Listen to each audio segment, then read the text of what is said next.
Want to make a quick video if your Dodge Journey is not starting. I just got done doing an oil cooler on this thing and it wouldn't start.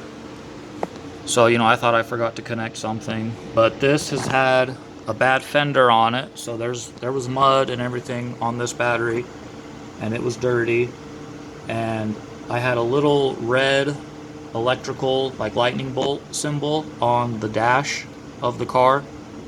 And it happened the other day, but after wiggling the cable, it started.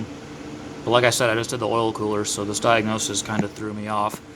Anyway, so I cleaned this negative right there. That is a battery current sensor, temp sensor. You can look it up under battery sensor. But that was the cause of my issue. Threw me for a loop because I just got done doing other stuff to this, like the oil cooler and stuff.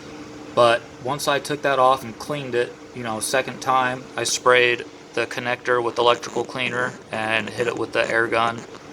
After that, my car did start.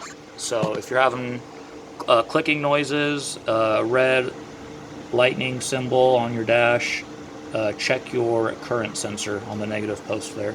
It's a 10 mil to take it off the post, and a 13 mil nut to disconnect the sensor from that cable, the main cable that goes up.